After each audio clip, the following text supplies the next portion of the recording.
It is Thursday, March 20th. Welcome to Damon Bruce Plus. I hope you're ready to think out loud because that's my man, Sam Batesh, right there. And we are co-streaming. Like and subscribe both directions. It's great to have you here. Sammy, how you doing? I'm doing so great. And this is, the minute you said March, I thought, well, wait, is he talking about the date or is he going to talk about what really matters today?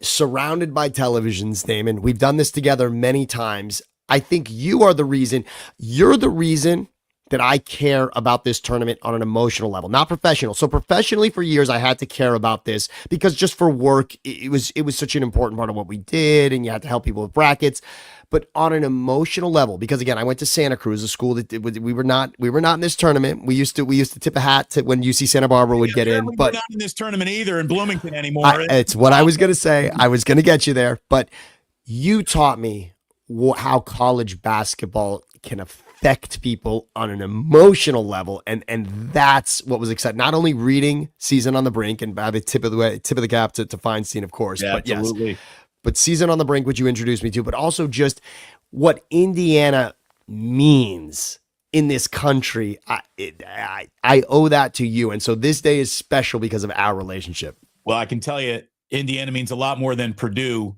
Go High Point, down 6, 47-41, Purdue on top, but High Point feeling scrappy as a 13 seed. Let's go. If I'm distracted at any point in time today, it's because High Point's doing something that's making me happy. I'd love to see Purdue get bounced and go home. Can we talk about what this tournament means, what these 2 days mean? I don't want everyone to get confused. And for anyone that has a significant other that is invested in this, that is going to try to fool you into saying that also Saturday and Sunday are just as packed and that next Thursday, Friday, Saturday, and Sunday are just as packed. No. Let's get it straight. There are 64 teams as of today, as of right now, which means 32 games. That is what we are going to see over the course of the next 2 days. 32 games.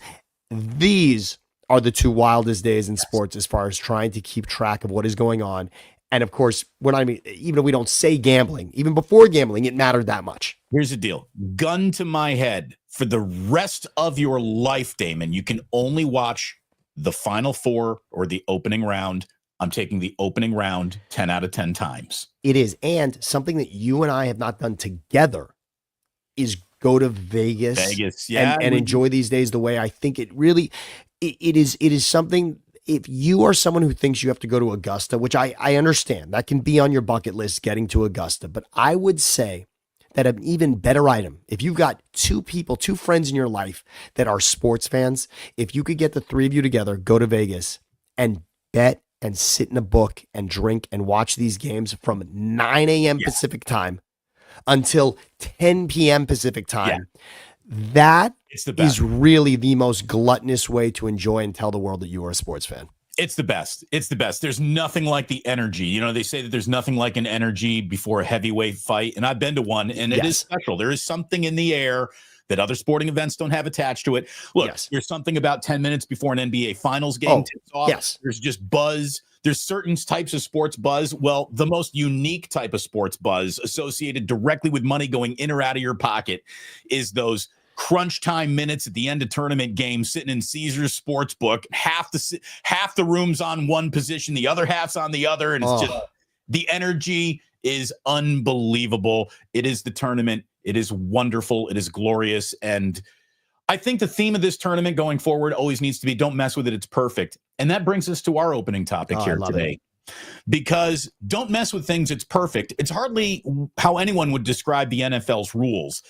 But today's show begins with an examination of 3 rule changes that are sitting in front of the NFL's competition committee that they're going to think about. And we thought we'd go over all of them today. Yes, please. Starting with the Green Bay Packers. And we're not going to spend much time on this because I think you and I are both on the same side of this. Sam is our card-carrying resident Eagles fan. And I don't think there's a single Eagle fan who hasn't seen the benefit of the brotherly shove to their gain. So none of them want it gone. Of course. A lot of people who hate the Eagles want it gone. I'm not an Eagles fan at all, but I have no problem with the play. To me, if you want to stop this 4th and short problem, be better on 1st, 2nd, and 3rd down. That's how you solve it. The Packers have come to the podium and said They'd like to ban the brotherly shove. Quote, to prohibit an offensive player from pushing a teammate who's lined up directly behind the snapper, receives the snap immediately at the snap. Outside of the words Jalen Hurts, this is about the Eagles, and I reject it. I would say it's a part of football. It's a football play, and it stays. To me, be better on first, second, and third down. We've talked about this before. I know you agree. There is a drama behind Philly and Philly special and what that means in Philadelphia. And of course, what it means within a Super Bowl, of course. And it is one play that was run one time by that team. And of course, who it was against and where it was and fourth down. And so that play will truly be the most special and sacred in Philadelphia football history. But this is right behind it. The tush push actually defines 2 runs to the Super Bowl, because this is now 3 seasons of this team dominating with this play at a 90% clip. And again, if it were just anyone could pick this up and have success with it, we'd see it a lot more places. This is a skill. This is poker. There is a skill to this. It's not just a game of chance. And the Eagles are great at it. No other teams even become close to good at it. And they got an advantage because they practice it. There is a strategy to this. Jeff Stoutland, the offensive line coach for the Eagles, has come up with this. It has rugby roots. They have consulted with rugby coaches and rugby teams to pull this off. And if you notice how it works, Jalen is not jumping over the line. This is a surge of power moving forward that has not been stopped. There is strategy to this. This is not only brute force, although it helps to bench 600 pounds. But we also saw, by the way, Kenny Pickett ran this play effectively last season as well. I've seen Marcus Mariota run this play when he was with the Eagles as well. This play works. It works best with Jalen, and it has now worked also with 2 different centers. Remember, this play has worked beautifully with Jason Kelce, but now also a full Super Bowl season with Cam Jurgens as the center running this play. And there were a few learning curves to start this season, but you cannot show me an instance where this play is adding to injury in this league in any way. And as you said, teams would try it. The Bills are probably best. They have their sort of Josh Allen version of this. It's funny, though, how much Josh Allen is one of the best big running quarterbacks of all time, but is not a good short yardage quarterback. Not at all. And again, it bit them in the AFC Championship game. You can argue on what side of it you think that really actually went, but it looked like did a not. First down to me. It did, but and officially wasn't. But yes, maybe should have been. But Damon, by the way, other teams have tried to copy this. Ask the New York Giants. The New York Giants injured themselves running this play in 2022. And ask Justin Herbert. The Chargers tried running this, and he told them, take it out of the playbook. He hated it. They could not get it right. They were stopped a couple of times on it. And he said, it's just not worth it. So this is something precise. This is an edge. Teams build an edge. And this is not taping somebody at a practice you're not supposed to. This is not deflating a football. This is simply legal, and everybody can try it. And by the way, everybody has tried it. And that's it. In some way, shape, or form. Some way, shape, or form. It might not look quite like it, but they've thought about it, tried it. Hey, to me, as far as this rule change, competition committee, I would not adopt it. So I told you we'd get through that one quickly. We knew we would. Done. The Lions have proposed to eliminate an automatic first down as penalty imposed by a defensive holding or illegal contact. So I think that the defenses out there have been given, the short end of the stick with almost every single rule that the NFL implements. Giving automatic first downs to the offense everywhere you go is, I think, an unfair thing to do. I don't have a problem with this. Now, the Lions were, by the way, the single most penalized team in football. That's why they're proposing this. And it does basically then start to hand over interpretation to NFL officials, which is a scary place to exist. Terrifying. Would defenses try to get more aggressive in short yardage if they weren't afraid of always giving up a first down with illegal contact? Maybe. This to me is a maybe. Like, giving automatic first downs all over the field to the offense is a little unfair to me. I don't know if this is the right way to solve it, but I'll start by thinking about it. And yeah, an automatic first down for defensive holding and illegal contact inside of 5 yards, that's fine. Like, here's the thing. Give the penalty yardage, and if that picks you up a first down, that's your first down. But automatic first down, resetting the sticks, that seems unfair. So there's, I think, a compromise here. I'm going to start with what I think is the perfect compromise. And this is something Andrew and I dissected this on the latest edition of Thinking Out Loud. And by the way, yes, the other YouTube page at Thinking Out Loud, Siciliano and Sam. But yes, Andrew and I went deep into this one. Andrew does not think this rule will be changed. And here's what it comes down to, Damon. If you gave this 10 yards as a penalty instead of 5 yards, which what that does is that says that in most cases, it's going to a lot of first down. But if your offense is in an egregious position, if your offense has sputtered to the point where you are now in a 3rd and 12, 3rd and 15, 3rd and 20, we're not just gifting when the defense has clearly done so much correct on that drive. We're not just going to gift this in any situation, just in most situations. That would alleviate some of the pain here, because this is most egregious, we can all say. If you're in a 3rd and 16 and there's a hold on a receiver that the quarterback wasn't going to, that's just, I mean, every fan on the planet agrees, oh, how could you possibly give that first down? And you hit it on the head. The offense is given so much in this game. The defense is in such a bind. Constantly, the offense is given gifts. This gift should not be given automatically. There's no need to say automatic first down. You could say 10 yards, which, as we know, of course, in most situations, that's going to give it, but it won't give it in all. I think that's it. I think that's the perfect way to take care of it, because now it's saying, don't do it. You're going to put yours, obviously 10 yards is a lot to give away, but we're not going to screw you if you've already done a nice job on defense.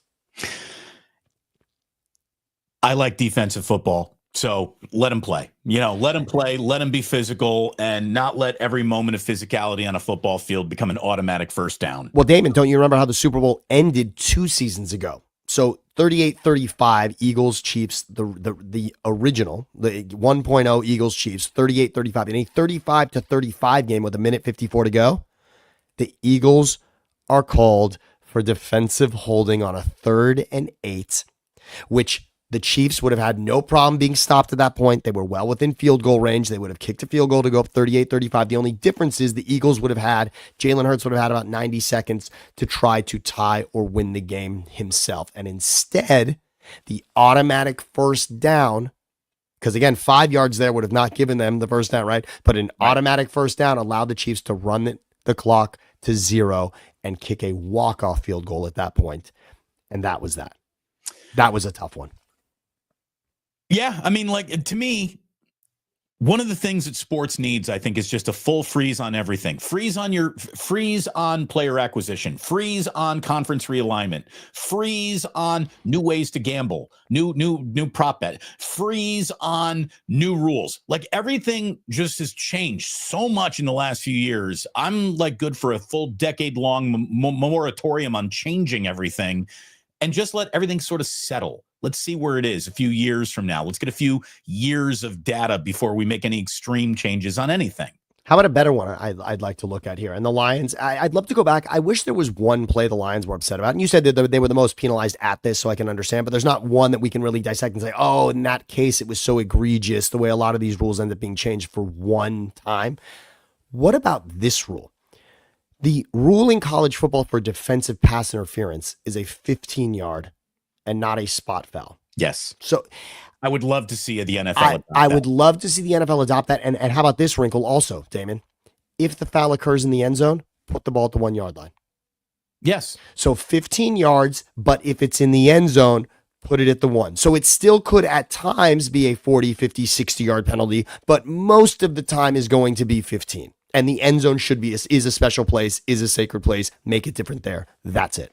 I'm fine with that. I'm fine with that. But yeah, the spot foul of pass interference is a problem that I think college has addressed easily with its rule, and the NFL continues to screw up. And you know what? The NBA is better at this than the NFL. Look at player positioning within a particular foul. What if, because this is when it becomes egregious. Are we going to talk about clear path fouls now in football? A little bit. What I'm going to talk about is this. A player that goes up to shoot a three-pointer in the NBA and sort of knows he's going to miss is going to fall into his defender on the way down and could get 3 foul shots, right? And we all think that's a little unfair. In the NFL, defensive pass interference, when it's obvious, no one has a problem with it. When the offensive play, when the receiver is running back towards the ball and clearly creating contact with the defender, I think the league should look closely at that. That could alleviate a lot of stress also, because when we know that it's really the receiver now gaining that advantage and using the rule, that's where it becomes one where we want to tear it up. It's hard though. That's when you're asking for interpretation. It's true. It's tough. It's really, it's tough. really hard to do. Now you're looking at intent. There's tough. always contact at the top of a route, and it's who initiated it.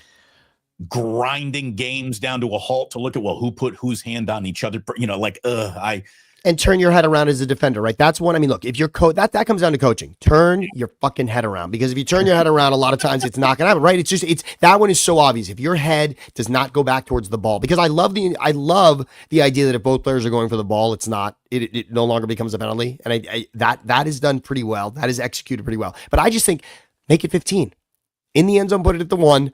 Otherwise, make it 15. I think that's an easy way to clean that one up, because that's the most unfair play in all of football. And one other thing I'll say, I just can't stand when referees are taking the ball from one team and giving it to another. Yeah. When it's essentially a turnover initiated by the referees, that I can pull all of my hair out when that happens. I just can't stand that. The Lions also proposed to seed by record as opposed to divisional seeding. But again, this isn't rule change. That's playoff format change. That's another show. We're going to stow that one for another time. I don't like that either, though. I'm just going to tell you, divisions need to matter. Geographical rivalries, to the extent that they do still exist, need to play some sort of, columns and rows to separate things. We need it. And look, you're always going to argue the opposite of the position that is disadvantage. Yes. If the 49ers win the NFC West, but the Rams won one more game and they are, they get to host the wild card, people are going to be pissed off. So it's right now in that scenario, right? In that scenario, you just said matter. Here's the wrinkle on this. The wrinkle that I think from a fan perspective that you and I would enjoy. Here's what we would enjoy about this rule. The Texans cleared the NFC South, the AFC South this season with about 3 games to play. They had a bit of a cushion because of the disaster that the Colts were and the Jags. I mean, the division was on fire all season. But those 3 games they played at the end of the season didn't really affect what was going to happen to them. They were going to host the Chargers or whoever got that next seed no matter what, because they had the South cinched up. Wouldn't it be kind of cool if for those last few games they had to play for their home field? In other words, they'd have a playoff spot locked in by winning the division, but if they would know that if the Chargers finished with more wins than them, then that game is in LA. I mean, wildfires may have affected that, but okay, that could be interesting. But doesn't that then say the early wins that you're banking don't matter as much? To me, it's fine. The playoffs have been overexpanded. Yes. It's overly inclusive now. There's almost too many playoff opportunities. So there's so many freaking playoff teams that you don't get to get now picky about the format. They're letting almost half the league into the postseason these days. Don't complain about it once you get there. And to my point, which was talking about making perhaps a week 16, 17, 18 game a little more exciting. I don't think is anyone arguing now, anyone outside of Minnesota, arguing that the fact that the Lions-Vikings game had so much at stake in that final game of the regular season, didn't that make it more interesting? The idea that one of those teams could fall from 1 to 5. Yes. That was the drama that we wanted there, right? And that was only created by the way the current format is. And that was pretty cool. That you could have that wide a drop was pretty awesome. And in the end, we all think it turned out right. Minnesota sort of became the pumpkin, right? I mean, Cinderella's carriage kind of turned into a pumpkin there. Right. And that was okay. The final rule, the third rule proposed by the Eagles, deals with overtime and the constant scratching of the head. How do you solve overtime? I have the perfect way to solve overtime. It was called tie games. I mean, to me, I had no problem with the old NFL format. I had no problem with you lost on a walk-off field goal. You never even touched the ball besides kicking it to the other team. I had no problems with that. But in a world of everything's got to be fair and everything's got to be equitable, they said, all right, well, if you kick the 3, the other team at least gets a chance to match the 3. Now, this is what's happening. The Eagles say to align postseason and regular season overtime rules by granting both teams an opportunity to possess the ball regardless of the outcome of the first possession, subject to a 15-minute overtime period of the regular season. Again, I would just go back to if you really wanted to win this game, you should have done it in regulation. You screwed around enough to reach overtime. That coin is now in play, and that's the world you're living in because you didn't play better in regulation. Like, I got no problem with that. But if we are going to go to a constantly, okay, you get a field goal attempt, and then you get a field goal attempt, and now we need like a 9-minute long explanation of how rules work. Sammy, I figured it out. I think I figured it out. I've got the solution that the NFL has been trying to come up with, but they can't even figure out the right way to say it. Overtime. The clock vanishes. Overtime is now untimed. Like it. I like that. By the way, I do like that. First team to 6. That's great. That's great. Well, that's first team to 6. Who doesn't understand that? The first team to score out 6 points out here wins. I don't care how it happens. I don't care if it's 2 field goals. I don't care if it's 3 safeties or you just, right away score a touchdown, game over. You got 7. I'm fine. First team to 6 wins. How about that? Damon, let's please turn this into a short. Okay, I think you now have my new favorite way to do overtime. You just called it. I have not heard this. You and I have discussed this topic before. I had not heard that before. First to 6, I love. And the only thing I like more, based on sudden death, that you and I enjoy sudden death, as I've told you many times, get rid of the fucking coin. Why are we flipping a coin? If everyone knew that overtime was going to start with the home team or the road team getting the ball first, it would change the strategy in the fourth quarter, and no one could say they lost because they called heads or they called tails on the playground. Take that out of it, because that is the unfair out of the game. That's the unfair non-football play that sucks, that has no place in the game. So take away that and determine that the coin toss at the beginning of the game when you're deferring, that also applies to overtime, or just say home team gets the ball first in overtime, or road team gets the ball first in overtime, whatever you want to call it. The team that gained the most yards, total yards, starts with the ball in overtime. So leave it at that, so that you're in position to get that ball first, and you know that you're in position to be primed for a game-winning field goal or not. So you're going to play the fourth quarter differently, knowing that. I love that. And the only thing I like maybe as much as your idea about 6, because that takes the offense, defense, who got the ball, that takes it out of it. Now and everyone knows, okay, we can't allow it walk-off touchdown, and then we're in play. It shouldn't be confusing. It shouldn't be hard to follow. It shouldn't involve the concept of time running out anymore. I mean, and it shouldn't involve, by the way, nothing. By calling it overtime, you're saying the time doesn't matter. And the idea that overtime needs something on the screen to explain next score wins, that is gross to me. Because when overtime starts, next score wins doesn't apply. You have to wait until this certain amount of time where both teams have had the ball, and then next score wins. The only thing I like about what the Eagles are saying is, let's not have it 2 different rules, playoffs versus regular season. I do like the idea. It should be uniform. Yes. Although I'm to the point where I would take instant replay out of every single league's regular season and only have it apply in the postseason. Wow. Although, what about what about clinching scenarios end of season? The problem is you could still end somebody's season. So it would. I like what you're saying there, but I think it should apply if someone's season is going to end, which of course gets muddy. But consequence, how do we? If you have achieved game of consequence, right. Therefore replay will be right. And then the Panthers in week 6, their season's going to be eliminated, so you'd have to apply it there as well. Absolutely. Let's go ahead and zoom in close here. Get your red flags ready to fly. We got Buster Bratman saying overtime. Both teams get the ball no matter what. No more bullshit touchdown wins on an opening position. See, that's the thing. But why is that a bullshit touchdown? Why is that a bullshit touchdown? Exactly. Touchdowns aren't bullshit. Touchdowns are never bullshit. That's the thing we're trying to eliminate is the gifted bullshit. They're all from 50 and in automatic, basically field goals now. Right. That's the bullshit scoring play that people want to eliminate. So I mean, it's first to 6. Doesn't I love first to, again. Let's please have this as a short. First to 6. Damon solved overtime. It's great. It's great. Please have this as a short. Who are you talking to? Our producers? I'm talking to you and me. I'm marking the tape right now for you and me. I'm marking. Like, please. Flag that.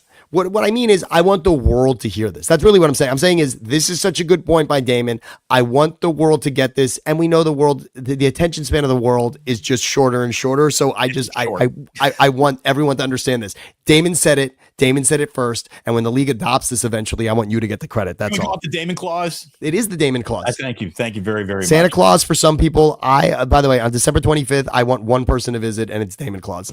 Thank you very, very much. Coming down your chimney. Toys for the Gentile and the Jews. Everyone gets a toy. That's it. That's it. Everyone. All right. So those are the rules that have been proposed. None of them to me are that sexy. None of them, I think, comes with that much change to it. How about this? I don't think the Packers banning of the brotherly shove is going to go through. A guy just paid, I don't think they're going to undo a major weapon for a champion. And as exactly my point. Because they won the Super Bowl, I think there's a little more steadfast to what the Eagles. There's a little more respect to what the Eagles are in this moment in time. It's right. The toughest time to ban it would be right now. I mean, go ahead. You figured it. It's like what was pretty unfair and looked like no one was ready to stop it or anything when they first saw it. Bill Walsh's West Coast offense. Nobody decided to ban that. Right? Coryell, right? Like, oh man, they're passing way too much in short yardages. They're relying way too much on catch and run, and I don't like that. And we, if you want to eliminate the tush push, do it yourself as a defensive coordinator on first, second, and third down. And again, the Lions' chance to maybe get that automatic penalty. I could see that. I could see that pass. And again, to the Eagles and their postseason suggest I would like uniformity.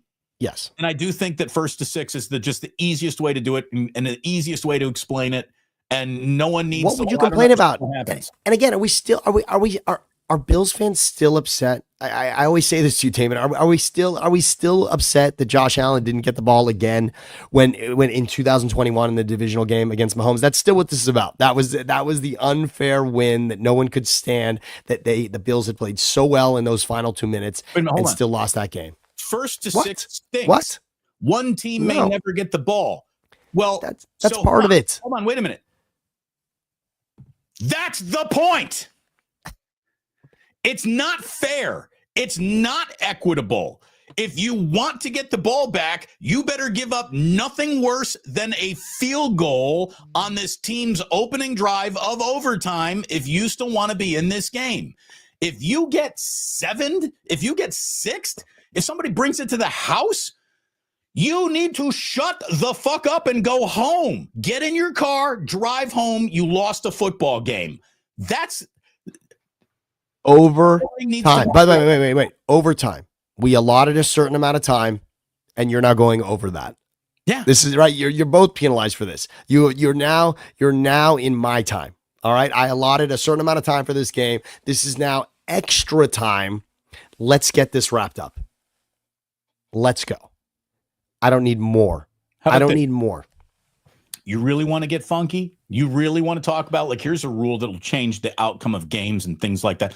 How about eliminating entirely the point after touchdown, and it's 2-point conversions from here on out? Oh, completely. The league's, by the way, most offensive coordinators are trying to sell that to their head coaches anyway. Right. Because if you miss one of two, guess what you still have? 2 points. Yeah. So it's still worth it to gain that advantage. And most teams are realizing now, if you can ever create a 9-point cushion in a game, that's actually 2 possessions. Not 10 points, 9. So a lot of times you'll see a score that an extra point would have made it 8, and a team will go for 2 in that situation because, wow, now that makes it a 9-point game, which is a massive advantage. It's well worth going for the 2 there. It is. The math has changed. I think we're close on that one, Damon. I do. I know that there will be kickers outside having protests, but the extra point try, we're close to just 2 points. I'm done with that. Give me more football from scrimmage. That's all I'm asking for. Give me more football from scrimmage. More football with a snap. So there we go. There are your rules. We did it. We solved it. That was easy. It was a spirited debate. And at this point in time, I need to just let everyone know, when you need to refuel, do it with my man Ike. I mean, it is the best sandwich you're going to get up and down the West Coast. You will find Ike's in just about every single major city now, and it is expanding ever eastward. If you're watching us on the East Coast, in the Midwest, in the South, hopefully you're getting an Ike's coming to you soon. He's just opened up in New Orleans, Louisiana, so that means the expansion is officially underway. Join that Love Rewards program. Earn your way towards free sandwiches, chips, and drinks. And if you are ordering for your office, I mean, you want to keep people around, go into the break room, put the tournament on, have a big catered Ike's sandwich lunch. Everyone's going to be really happy. Go to Ike's. And by the way, Damon, quickly, well, here, after the Doublener, I got one thing to say about Ike's. We'll bring it back. Go through everything, and we'll bring it back. I got one more Ike's point. Because the Doublener had obviously a great day this week. It was St. Patrick's Day. The Doublener should be packed right now, today. Right now. Great place to go watch tournament games. We got big Warrior games coming up. Go to the Doublener. Great place to watch the upcoming NFL draft. You can get your Ike's delivered right to you at the bar at the Doublener. Bring in all the food you want. They won't buy. They'll just say, "Do you need a napkin?" They're cool with it all. At the Doublener, best Guinness pour in San Francisco. My boys in West Portal Doublener, go get it. Now, what do you want to talk about Ike's? So Ike's, my friend Drew Sherman, who is actually our friend. Drew hung out with us when we lived together. Please get Ike in here. When we lived together in San Francisco, Drew lived around the corner from us as well. His son Max, by the way, happy birthday, happy bar mitzvah to Max on Monday. But Mac, you know what his favorite sandwich is at Ike's, D. Bruce? You know what his favorite sandwich is for sure? He didn't even realize it. Drew told him the other day, you realize you're eating our friend Damon. Max's favorite sandwich is the Damon Bruce at Ike's. He's a huge fan. Love me. Love it. The kids love me. I'm in Vegas.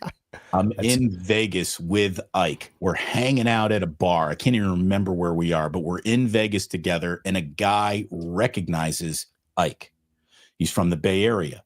So he starts talking to Ike. He then comes over to me. He's a sports fan. He hears my voice. Now he recognizes me. He's like, Damon, Bruce, Damon and Ike. He's like, wait a minute. Damon, Bruce, the sandwich. This is like, he saw the Matrix, right? And he's like, I got to tell you right now, man, we freaking love Ike's. We love your show. And I love your sandwich. He's like, specifically, he's like, my daughter loves your sandwich. And, it's Vegas. I'm drunk. I'm inappropriate. And I'm like, oh, so I've been in your daughter's mouth. The guy turns to me, he's like, she's 14. You went there. You went there. You went all the way there. No, there's no coming back from that. There's no return. Yeah, that toothpaste is out of the tube. It just no. So I gave him like 2 free sandwich cards and we skulk off and that's it. But what a meta moment for that guy to get Ike and Damon together when he's such a fan of the show, the shop, and the sandwich specifically. That photo for him of the 3 of you. That's it. But he then sent you to a black hole. Yeah. And then fair. I ruined it. It was a lovely moment. I ruined. Okay. What else we got going on in this league right now? Oh, it's a good. There's so much still going on. Let's talk about Aaron Rodgers, because this is just one of the more interesting profile studies in assholery, finally outweighing physical attributes that we have ever really seen. Aaron Rodgers, what is happening to him in real time is that Father Time and his insufferable reputation have officially caught up to him. And, he's being run down by his own personality as much as any defensive end who will be chasing him. The Vikings sound like they're completely out of the Aaron Rodgers business.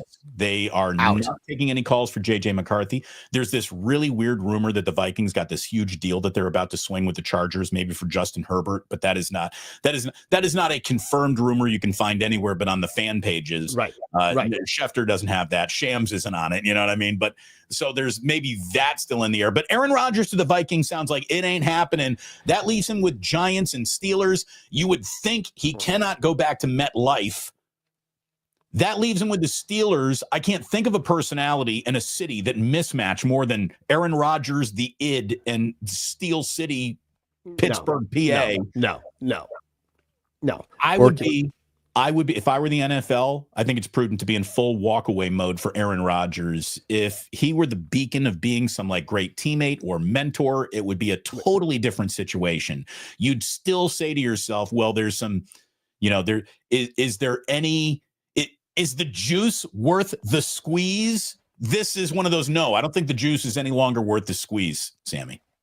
I had said it to both you and Andrew, and even when we spoken off air, I loved the Minnesota thing. I thought the Minnesota thing was so ready-made for Rodgers to walk in. I love the synergy for the fact that Favre's career followed the same path. And let's remember, the Jets thing was ugly for Favre. It should have been walk-away time for Favre. And remember, Favre at that point in his career had already had a retirement. Favre retired from the Packers, came back, then went to the Jets, Jen Sturger and everything else with New York, but also 2 seasons that did not end particularly well in New York. And then Minnesota takes the Vikings to an NFC Championship game. That was a great team that Favre captained, and Aaron Rodgers could take this Vikings roster, which we know just had a 14-win season. That's ready-made. What a situation for him in a division that he has owned, in a division that he is so familiar with and is so familiar with him. And yet, Minnesota says, no thanks. We're good over here. We've got JJ McCarthy. That is interesting. That is interesting that Minnesota says, yeah, we do know you. We know you pretty well. We are so much more interested in the total unknown than what we know about you. And even to come in here and mentor or be a backup, none of it. We want nothing to do with that. So the question is now, what becomes of Rod? I mean, is it really? I'll even take it one step further. Would you be stunned if that's it for Aaron Rodgers? Would you be stunned if we never saw him start a game again in this league? I would not be. I think that there's one last bite at the apple, though, that he might be able to sink his teeth into. And so Aaron Rodgers is not about to call me and ask for any advice, but if I were his agent, if I were somebody in the Aaron Rodgers circle of trust, what I would tell him is being like, look, Aaron, I don't think Pittsburgh and you are a match.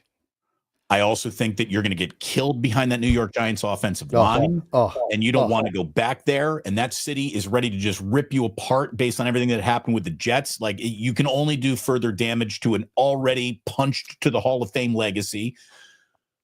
What you need to do is walk away and wait, because Aaron Rodgers is not a good plan. But Aaron Rodgers might be the best emergency backup lever that any team in football could possibly pull. I think Aaron Rodgers' best chance to be a quarterback next year is with a quarterback going down in training camp. That's where I think Aaron Rodgers now lives. He's going to live in the universe that centers around another team's medical desperation. Well, ironic for a couple of reasons. Ironic because Aaron Rodgers had that situation 2 seasons ago for himself, and he was the end after 4 plays. He was the medical emergency. He was the medical emergency for the Jets 2 seasons ago. The other irony, Minnesota, who just said no, had their training camp medical emergency last season, and JJ McCarthy, who went down, and Sam Darnold turned out to be the answer in every single way for them for that season. Will Rodgers be that? And the question is, will Rodgers be Flacco from 2 seasons ago for the Browns, which worked out in every single way? That team, now granted, it's the team with the best defense, and then they certainly built on that, but Flacco was very good for the Browns. not so good for Indy last season, but 2 seasons ago, great for the Browns. But Flacco's good soldier. Flacco is not trying to unmask conspiracy theories and wearing tinfoil hats and being a weird level of passive aggressive with his starting or backup quarterbacks and his coaches. And he's not shooting darts because Robert Saleh tried to dap him up. By the way, didn't you know that Robert Saleh was a short timer as soon as that look on Aaron I just don't understand. I know that was explained. I think that was explained away by the fact that Rodgers had said to Saleh that he hates hugs or something, right? They tried to explain that to say there was nothing to read into there because we'd already had that conversation. But I just don't know how you could look at another person at all and have that reaction. I mean, unless that was someone pulling you on the street that you did not know at all, and you're saying, "Hey, man, get away from me because I just don't know you."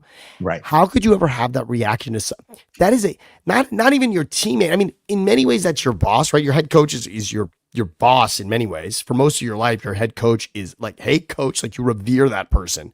He's hugging you for something that you just in a positive moment, not like you just threw an interception and he's got his arm around you, consoling you, and you're just so pissed you want to walk away. No.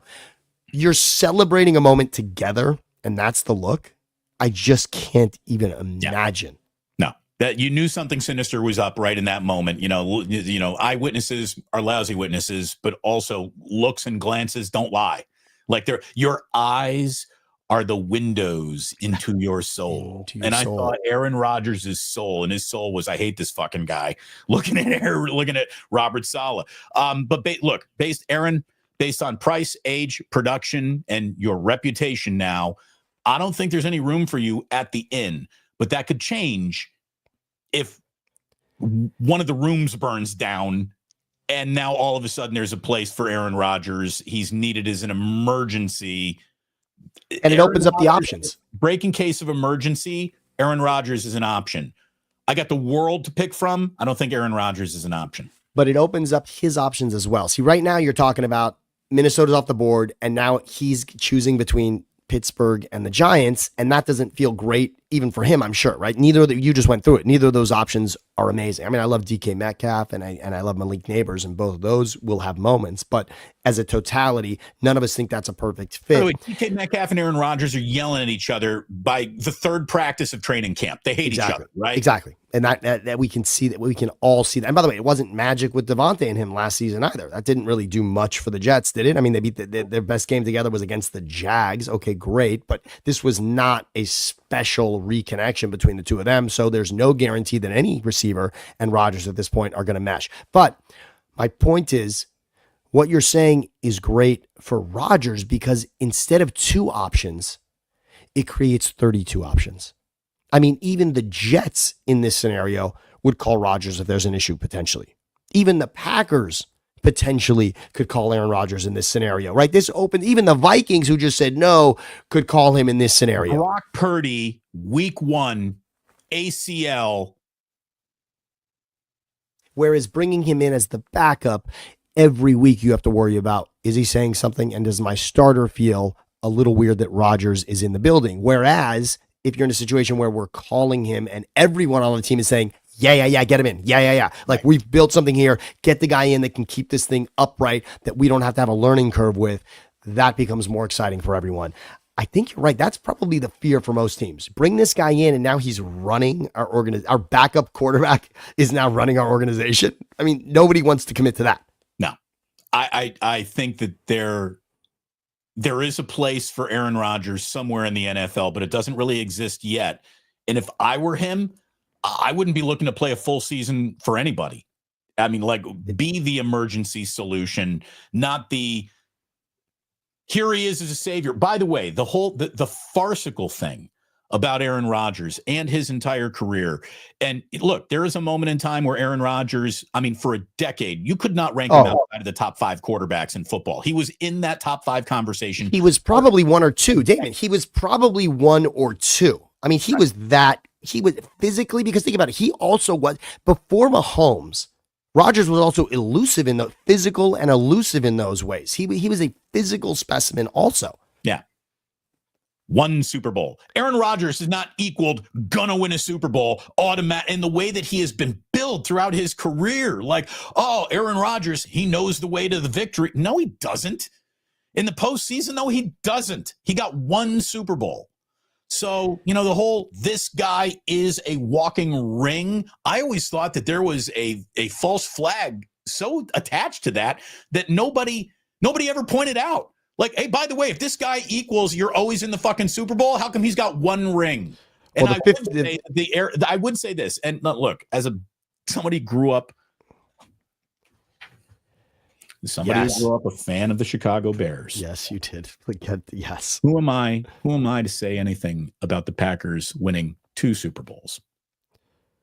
Other than this, getting 2 Super Bowls out of Brett Favre and Aaron Rodgers means you did not fill the bill.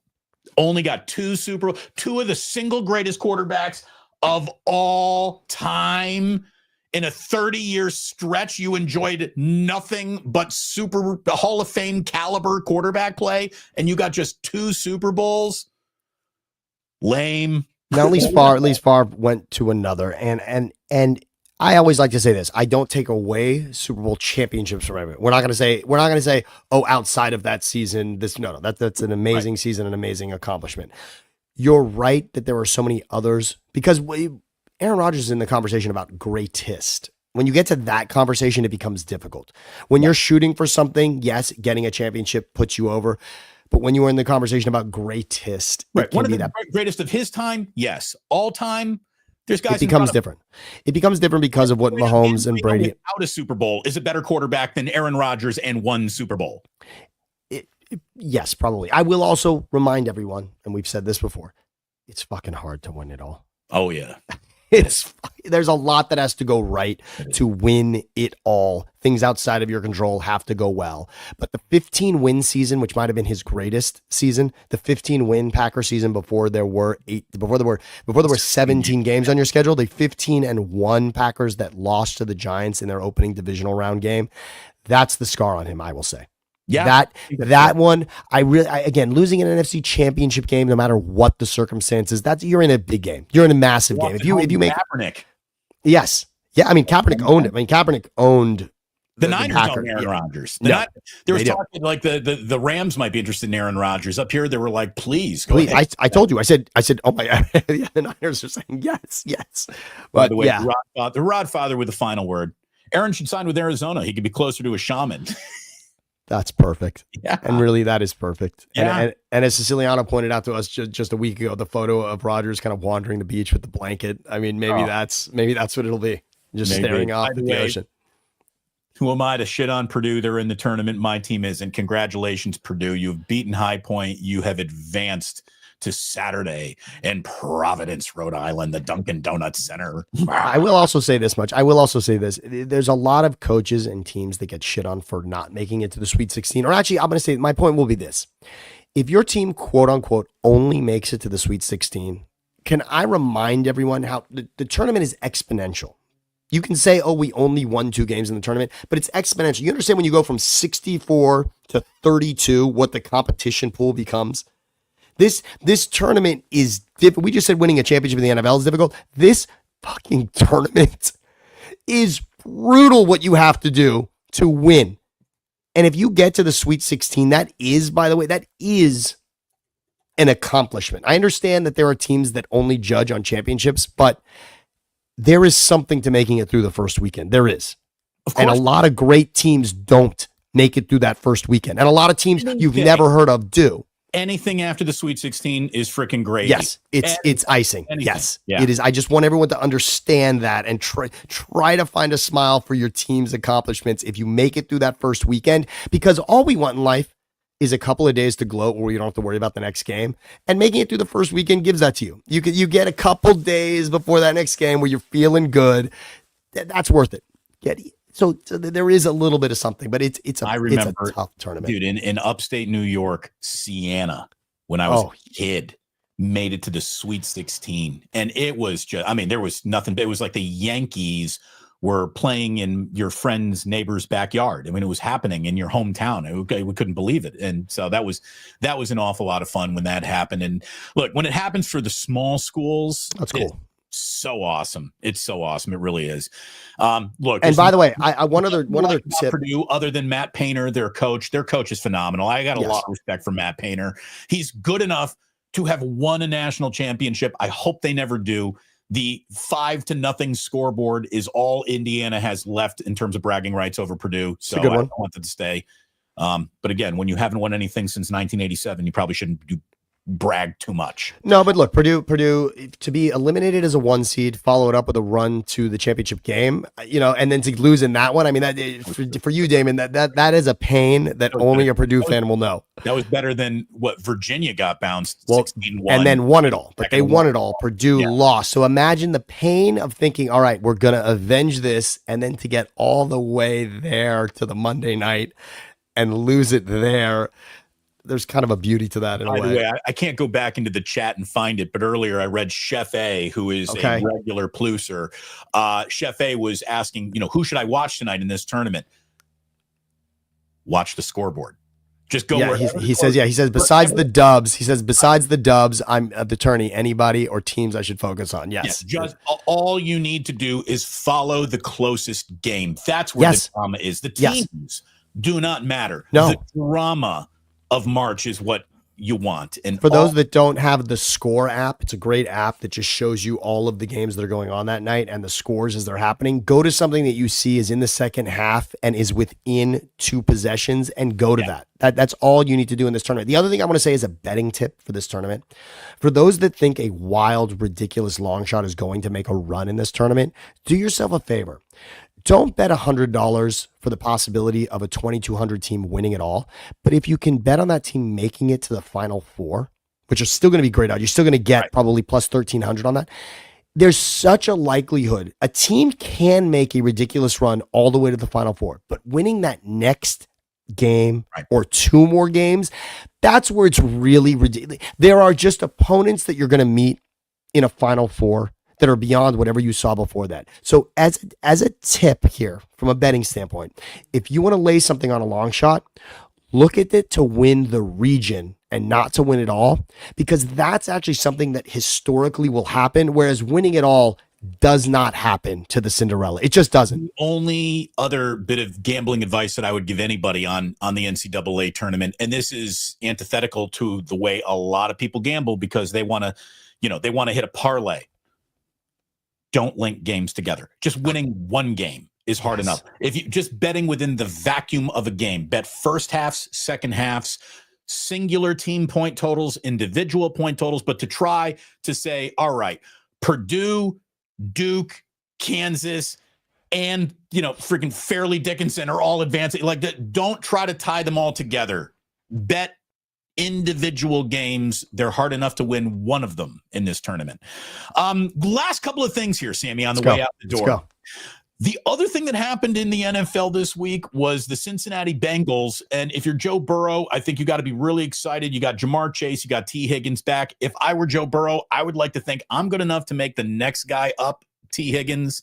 I would rather some of the money we're allocating towards this team be spent on a defense that means I don't have to win every game 42-38, or a little bit more protection.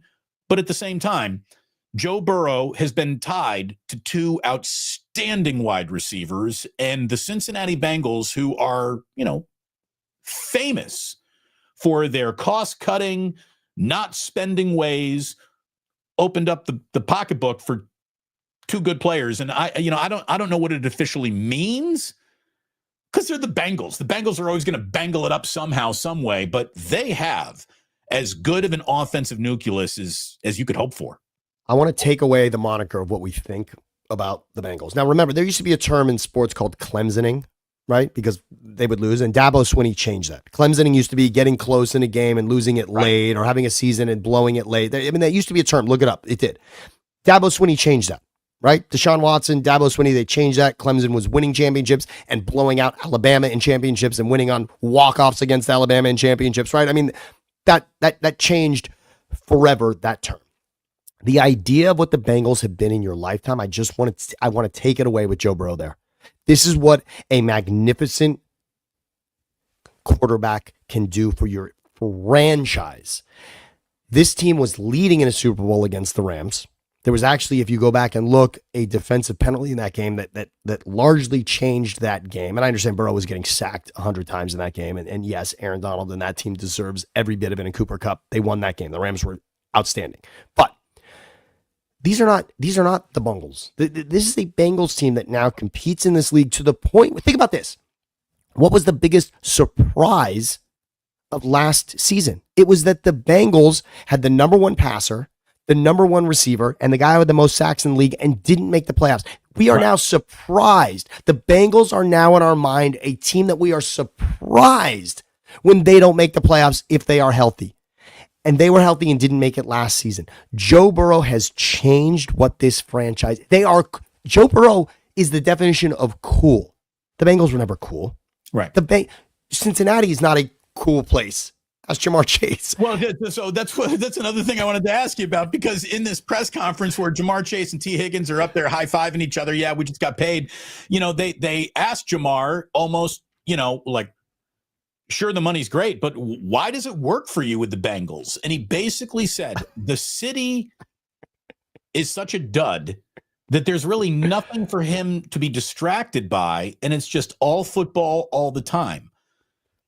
And he certainly framed it in terms of just food. And I don't, everybody goes to the Cincinnati Queen City chili, and Skyline chili. Yes, Skyline it's really chili. gross. It's not good. It's definitely not good. But could you imagine, Sam, if there were like a correlation between bad food cities and success and good food cities and failure?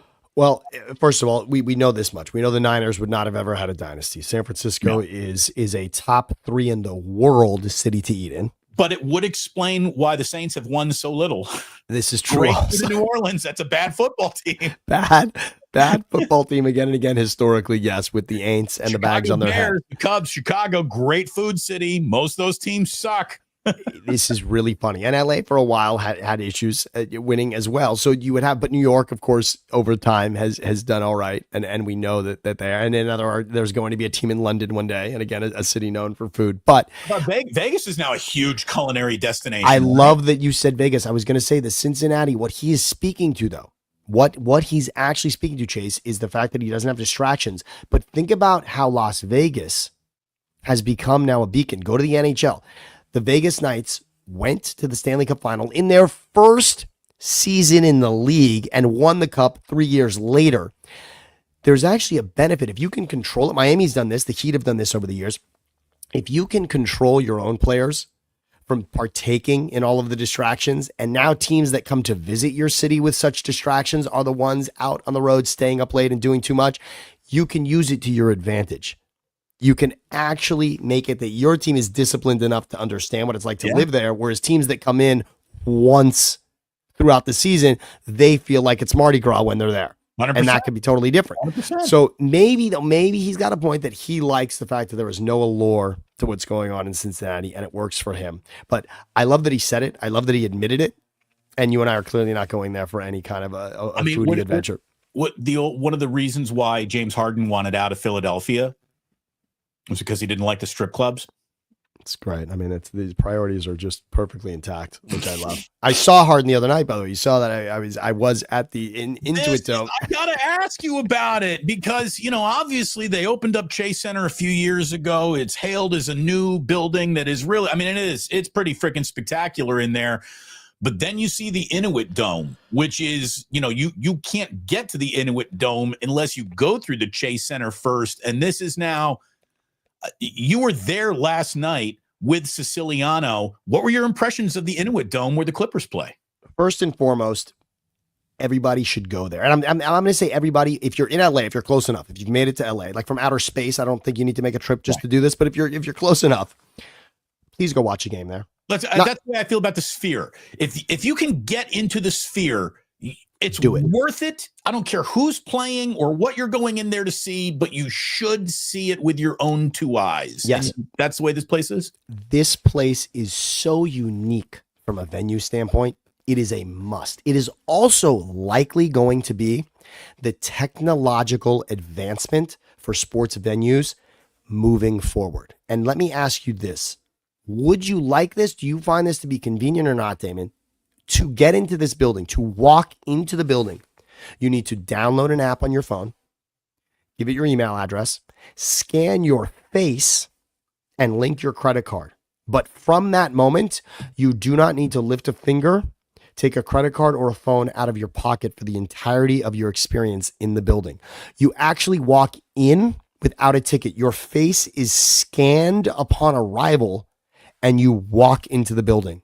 The lines are eliminated because of this. Although there are, as you can imagine in the world, people who can't stand this and think that all of their data is now being stolen. And so there is a separate line for people that don't want to partake in this.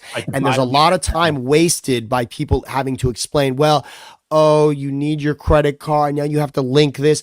There becomes a lot of that. If you follow the quote unquote rules and you sign up to it, the place is seamless and it's pretty incredible. I imagine that every single person who is standing in the don't collect my biometric data line also has an iPhone in their pocket, which means you're a douchebag. Because if you own an iPhone, you are being tracked, whether it be biometrically, facial recognition, voice recognition. There is zero privacy in your life if you own an iPhone. And that is the deal you made with technological devil to have the convenience that the iPhone is. This is the most convenient building on the planet.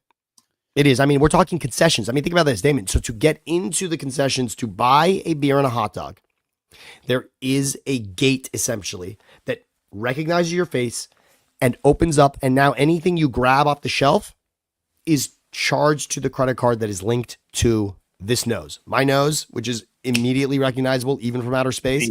The second this beak walks in, they know that's Sam Batesh. Here's his credit card. That's his hot dog. That's his Miller Lite. Let's go. There's only one thing I don't like about this. Give it to me. I don't like you telling me you don't take cash. Yes, there should be rules for that. Cash. So the whole Giants games are now cashless. It's all done for your convenience by credit. That's not done for my convenience. That's not done for the convenience of people waiting behind me for me to have a transaction with a cashier. That is done for the convenience of your corporate banking partner to make 2 cents on every single transaction in this building. That is Visa's convenience. That is not my convenience. I should be, just like it says on a dollar bill, this is legal tender. All debts can be settled with it. If you don't take cash, I'm still taking my beer. I offered to pay. You refused my paying. I have, Sam, twice at the ballpark. I have walked away with my beer without paying, saying, I have offered to pay. You said no. You need the beer. Come and get it. I'm leaving. I love that. And I have said to people before, I'm trying to give you money. You're making this difficult. Which I think that statement should trump everything else, right? I'm here trying to give you money and you're making it difficult for me to give you the money. People. Cash is good for people. Credit cards are good for businesses. If you're a people, you should use cash. So Jillian and I are going to Japan in a month. I am learning. Every single day, I spend about a half an hour going down rabbit holes of what I need to know, planning my trip. This is what I do when I smoke a joint at night. I learn shit about Japan. Did you know that Japan is still very much a cash-forward culture? I'm stunned to hear that. And the reason why is because they know it is better for business owners, small business owners, and society at large to deal in cash, not credit cards transactions, which only benefit the bank. I love that. And I'll only say one other thing for convenience. First of all, have an amazing trip. And I'm surprised because of how technologically advanced Japan is, that everything isn't just keep your hands in your pocket and let's keep this moving. But one thing I want to say for ballparks and venues that needs to happen. There's a technology in the world that needs to apply at every single ballpark. When you get to a stadium, there is a massive parking lot around it. Let's talk football here where we all can understand how big the parking lot is around a football stadium. However, when you show up to get into that stadium, there is a line. And why is there a humongous line? Because everyone one-to-one is dealing with a transaction with someone at a small kiosk, right? And there is now this conversation about how much it is and where should I go. And then there's a transaction of the credit card or cash. Do I park here? Do I park there? Blah, blah, blah. How is it that every ballpark in the world hasn't made a deal with Fast Track so that as a car comes in, it is simply scanned and charged immediately without any transaction needing to take place? I am just driving through and my license plate is recognized and I am charged that way, so that there is a seamless process, so that there is no line, there is no traffic line of getting in. The charge is immediately there upon the vehicle arriving. That's all. The technology exists and it should apply at every one of these venues. I don't have to stop at the damn booth going over to Golden Gate Bridge anymore. Why do I have to stop pulling into Levi Stadium? Right. It's there. The technology is there and these cars are equipped with it. And there are parking garages, which, as you know, you pull up and it immediately recognizes your license plate. So it's there and it should apply. That would take away one headache at going to a venue that we all would appreciate. But overall, go to the Intuit Dome. I wish the Clippers, Harden. Yeah, I wish Harden, Kawhi, and Ben Simmons or some combination of that would actually decide that they could play more than once a week together. But that is a great place. And by the way, very intimate when you get inside there, Damon. Very intimate, the shape, the way that Bomber had it created. There is an intimacy. Also, and Andrew was the first to notice this. What's the seat in there? What are they at, 20,000? Or are they under 20,000? Yes. No, I think they are at 20. The other thing is walking through the concessions and walking through the concourse, there's not a TV in the building. You have to get back to your seat to enjoy the action. They want people in their seats during the game. I like that. It's an interesting concept, and you realize immediately how reliant you are at other ballparks to go grab something and still be tied to the game. And this one is creating urgency about getting back to your seat. I love that. That's one thing that I will say. All the convenience and not paying in cash that I don't like. Maybe if that gets you back to your seat faster, that's the right way to do it. By the way, we always break for supers, especially when one comes from Rob C-Note himself. Yes. Dropping a bone on us here. A hundo. I always order the 100 pence and a random one. Gulliver was too sweet for me. We're talking about Ike sandwiches. Of course, Ike's. I know this is late and I'm at work, but I was made in Okinawa, so have fun. Thank you. Rob, let me tell you, you, as much as anyone who helps support this show, you are a tremendous supporter of this program. And thank you, as always, Rob C-Note, coming in from the top rope. Thank you very much, Rob, and enjoy all of your Ike's sandwiches. Speaking of money, Celtics sold for $6.1 billion, Sammy. That is more money than the Washington Commanders just sold for. This is the richest transaction in sports in North American history. And again, if the Celtics are worth 6, then the Cowboys got to be worth 12, right? Don't Dallas Cowboys have to be worth twice as much as the most valuable, NBA team? Now they're still saying that the Warriors are evaluated at more than that. Well, they're not for sale, so we don't know what the Warriors would really be sold for. But I'm guessing they would approach $10 billion. Much like the Niners got to be worth 12, which means if the Niners are worth 12, then the Cowboys got to be worth 20. I mean, it's just some friendly advice. Be rich, be into software 30 years ago. Come on in. And so Wick Grousbeck bought the Boston Celtics in 2002 for $360 million and sold them today for $6.1 billion. That's return on investment. Takes money to make money, Damon. That's a good one. Remember when Ballmer bought the Clippers? That's when the B billion word was really in the top of our minds, and we thought at the time, because the Clippers have never been considered the jewel of any league. Obviously, quite the opposite. He knew, however, it's worth the investment. Maybe he overpaid in the moment, but he knew this is worth it. And now this proves it. He bought into an LA market. And look what he's done already. I'm proof of it. He has separated what was Lakers and Clippers. I mean, just to get the new building, right? I mean, that's a huge thing to have that new building. Now there is a separation. You're not in the building where the Lakers banners are hanging anymore. You've created your own identity. I love what he's done. And $2 billion back then felt ridiculous, but this $6 billion proves, wow, that is so worth it. And much like each new quarterback contract means whoever you are, even if you're Tua or Trevor Lawrence, if you're the next guy up, you're getting now that number because the guy before you signed for so much and you are a starting quarterback. And that's simply what Green Door will tell you a starting quarterback in the NFL is worth these days. And that's the way it works. You're so right. If $6 billion exists in the NBA anywhere, that tells you that any NFL team is worth, to me, at least $2.5 billion over that, no matter what. I'm talking Jaguars, Panthers, whatever you want to say. NFL is printing money, and the Celtics at $6 billion. And of course, yes, that is a legacy franchise that is also championship in a championship window right now. But even if they weren't, simply what they've done, history of the league, the Celtics would be worth that. It's scary to imagine. It's a good day to be Jeannie Buss also, right? Because if the Celtics are worth that much, what does that mean the Lakers are worth? And that's really all you have to ask yourself. It also goes to show you the NBA is to think about when I watch Ben Simmons on the Clippers and just think about the amount of money that gets thrown at the players in this league. It is staggering for what these players actually do, for how many games they actually play in. And quickly along those lines, I want to ask you, Damon, Adam Silver said the other day, did you see this? That he would not be opposed to cutting NBA games to 40 minutes as opposed to 48, 10-minute quarters instead of 12.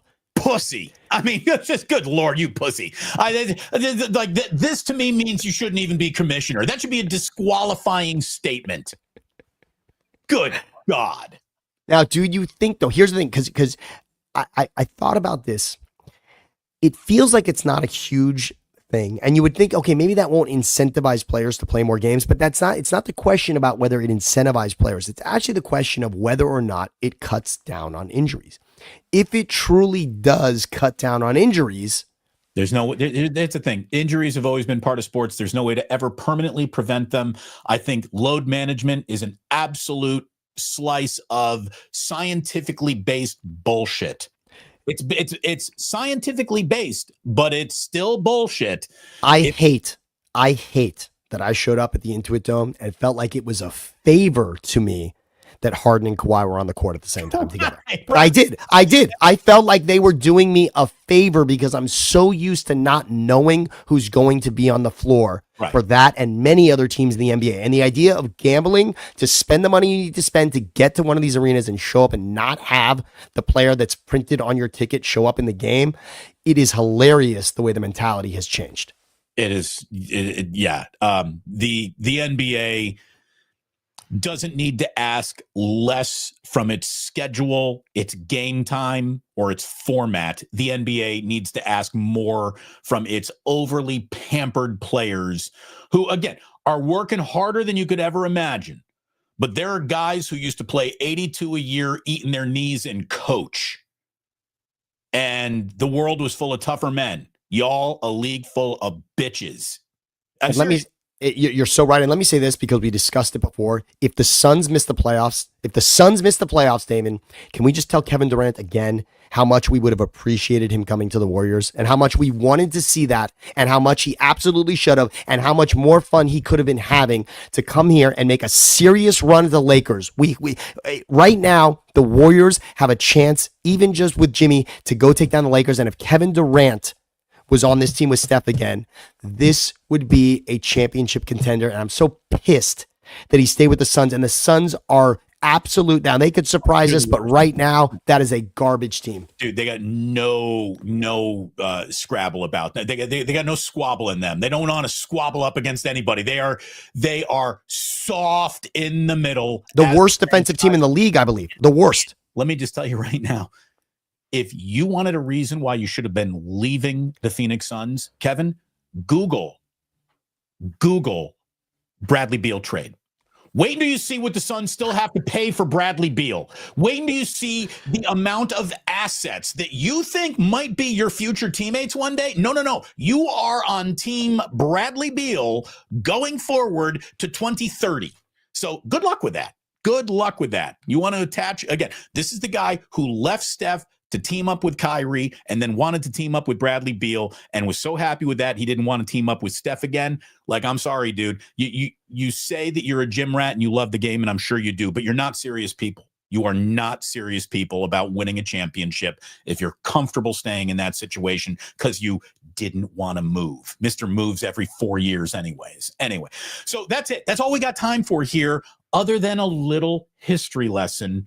Are you ready, Sam, for a little Today in History? Bring it. My favorite part. Yes, it's let's a lot go. of people's favorite part of the show. I'm not going to lie. First of all, happy birthday to resident Knicks fan, although Tracy Morgan throwing up courtside made a little, he might be more high profile this week, but Spike Lee today turned 68 years old. Amazing. And can I almost share it? I brought it up just to enjoy it myself here.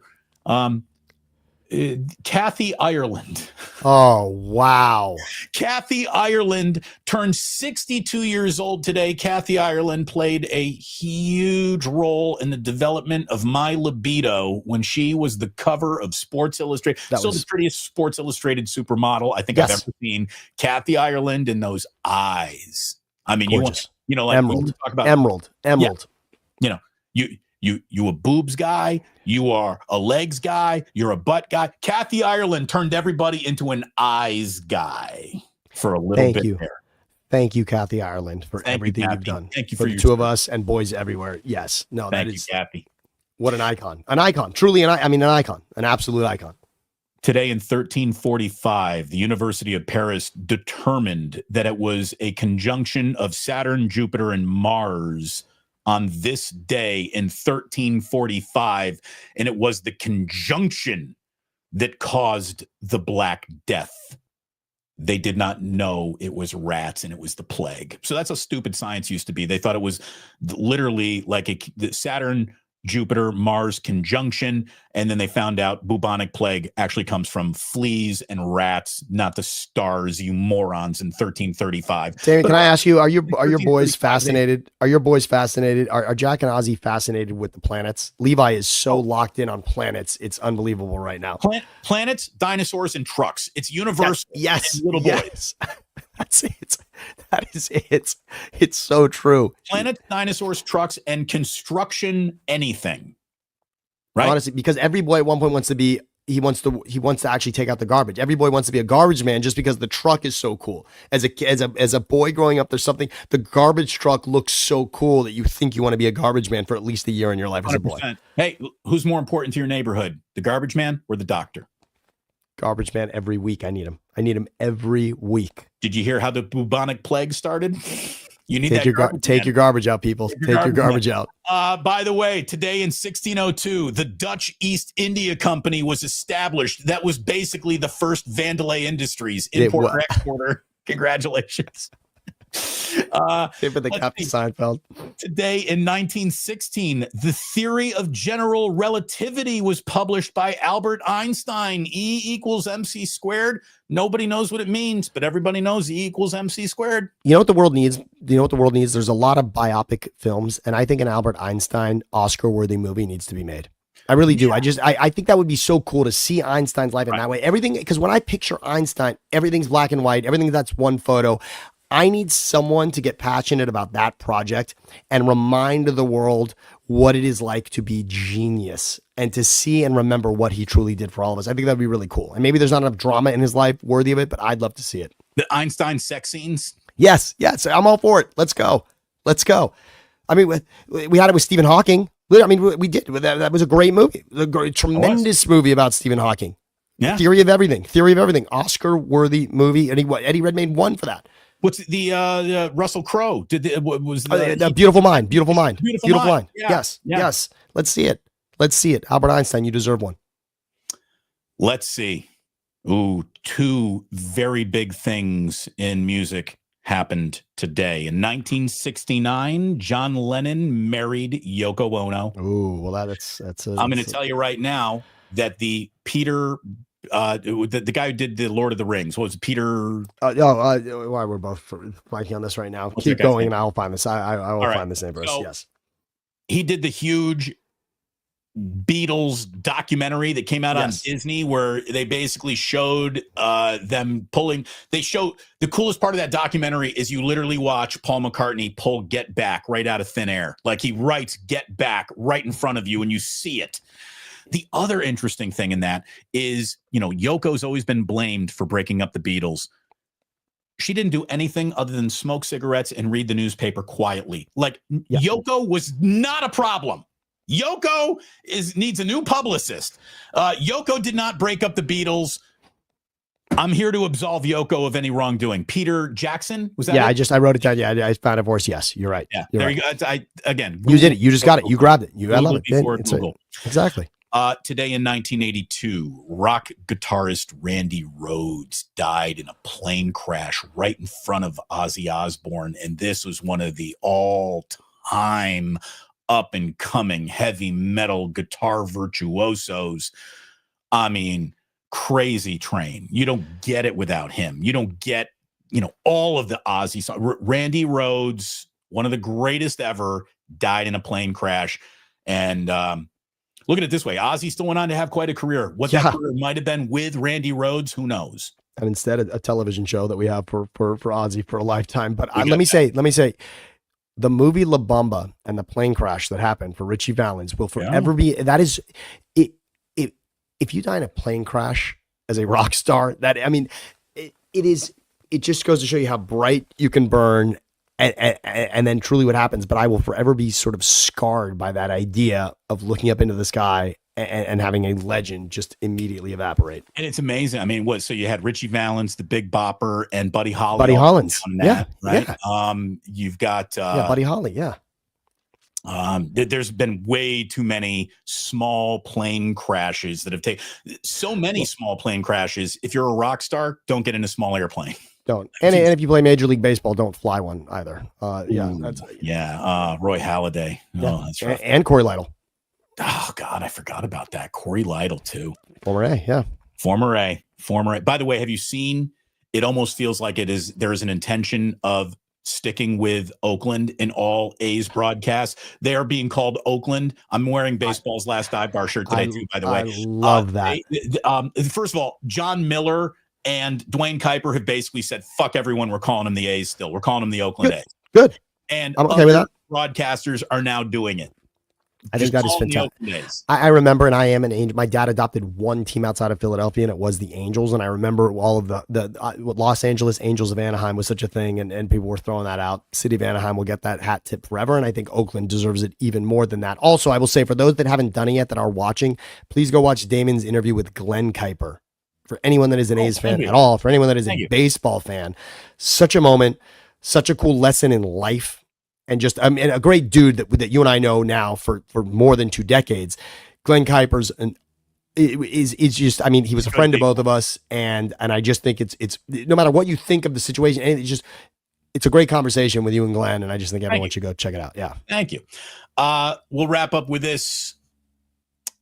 Again, there's, National Cupcake Day, National Cheeseburger Day. How do they decide these things? I don't know. You got a big lobby, there's an industry behind it. Well, how did you get to this one? Today is National Alien Abduction Day. You know anyone who ever says that they were abducted by aliens? So I don't have a specific person that has said this. There was a time in my life when I had a fear about this. I will say the beginning of the movie Fire in the Sky, I believe, is done very well in regards to aliens and being scared of aliens and the possibility there. I can subscribe to the idea that there's life beyond. I'm not so arrogant to think that in a universe that goes to infinity in all directions, there's nothing but us. I think there's something. Do I think they're here to capture us? I don't, but I could see it. And yeah, look at it this way. I would argue that even though we are being bombarded with more like close encounter talk than ever before, and we are in a world of everybody having a high definition camera and video ability in their pocket, and we still don't have a clear, steady shot of not one of these things. I like it. I think you're right. Oh, it's always a shaky, like it looks like you're watching it's scrambled porn when you're 11 years old. The black box. There's no that we have such video capability. The fact that we still don't have a single clear shot of nothing is a little concerning to me. Yeah, it should look better than Spice Channel when you don't pay for it. Yeah, you're right. Spice.